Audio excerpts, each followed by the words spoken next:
Hi అండి, అందరికీ నమస్తే. Welcome back to our channel Dishita talks. ఈరోజు మన వీడియోలో వేడివేడి అన్నంలో కానీ దోశల్లో కానీ కమ్మగా ఎంతో రుచిగా ఉండే వంకాయ పచ్చడి ఇలా ఒకసారి చేసి చూడండి. ఒక ముద్ద ఎక్స్ట్రా తినేంత రుచిగా ఉంటుంది. ముందుగా ప్యాన్లో ఒక గరిట ఆయిల్ వేసుకొని 7-8 పొడవుగా ఉండే వంకాయలను తీసుకొని వాటిని ఉప్పు నీటిలో నీట్గా క్లీన్ చేసేసుకుందామండి.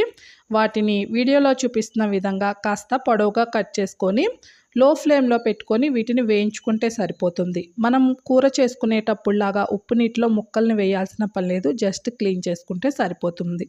వీటిని రంగు మారి ఇలా కాస్త మెత్తగా అయ్యేంత వరకు వేయించుకోండి. మరీ గుజ్జుగా అయ్యేంత వరకు వద్దండి, పచ్చడి రుచి మారిపోతుంది.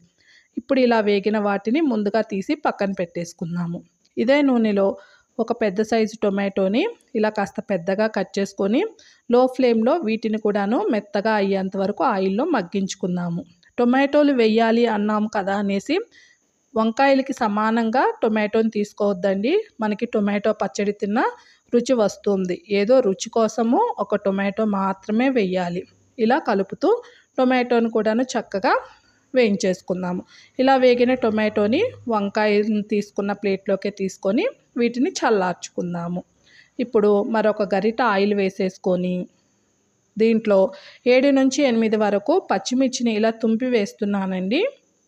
అలానే 1 స్పూన్ వరకు ధనియాలను కూడాను వేస్తున్నాను. లో ఫ్లేమ్లో కలుపుతూ పచ్చిమిర్చి మెత్తగా అయ్యేంత వరకు ఫ్రై చేసుకోండి. అలానే దీంట్లో నేను కొంచెము కొబ్బరి కూడాను వేస్తున్నాను అండి. 1/4 కప్పు వరకు కొబ్బరి వేయడం వల్ల రుచి బాగుంటుంది.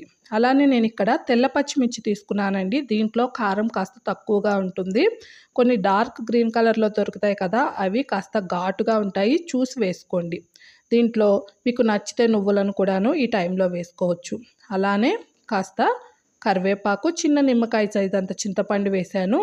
అలా నీట్గా కడిగి క్లీన్ చేసుకున్న కొత్తిమీర కాడలతో సహా ఒక గుప్పెడు వేసి మరీ ఎక్కువగా ఫ్రై అవ్వకుండా జస్ట్ ఆయిల్లో 1 నిమిషం మగ్గించుకొని స్టవ్ ఆఫ్ చేసి చల్లార్చుకుందాము. ఇప్పుడు మిక్సీ జార్ కానీ రోలు కానీ తీసుకొని 4-5 వెల్లుల్లి రెబ్బలు, అలానే మనం వేయించుకున్న కొత్తిమీర, పచ్చిమిర్చి, కొబ్బరి ఉంది కదా, అది వేసి 1 స్పూను పచ్చి జీలకర్ర, రుచికి తగినంత ఉప్పు వేసి ముందుగా వీటిని గ్రైండ్ చేసి పెట్టుకుందామండి. రోలు ఉంటే రోట్లో చేసుకోండి, ఇంకా కమ్మగా వస్తుంది.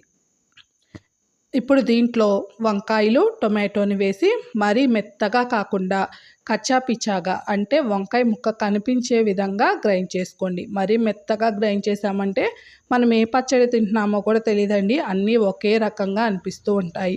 ఇలా అక్కడక్కడ వంకాయ కనిపిస్తే రుచి బాగుంటుంది. ఇప్పుడు పోపు కోసం మరొక 1.5 గరిట ఆయిల్ వేసుకొని 1/4 టేబుల్ స్పూన్ పచ్చిపప్పు, 1/4 టేబుల్ స్పూన్ ఆవాలు, 1/4 టేబుల్ స్పూన్ జీలకర్ర, ఫ్లేవర్ కోసం కాస్త ఇంగువ, అలానే కరివేపాకు, 4-5 వెల్లుల్లి రెబ్బలు, 2 ఎండుమిర్చి తుంపులు వేసి పోపు చక్కగా వేగిన తర్వాత మనం రుబ్బి పెట్టుకున్న ఈ వంకాయ పచ్చడి వేసి స్టవ్ ఆఫ్ చేసేయండి.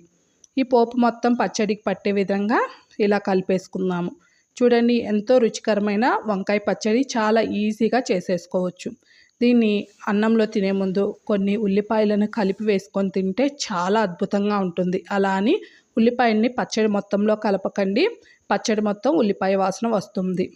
ఇలా ఉల్లిపాయ వేయకుండా ఉంటే 2-3 రోజులు నిల్వ చేసుకోవచ్చు. అలానే దోశల్లో కూడాను చాలా రుచిగా ఉంటుంది. నచ్చితే ట్రై చేసి వీడియోకి సబ్స్క్రైబ్ చేసి సపోర్ట్ చేయండి.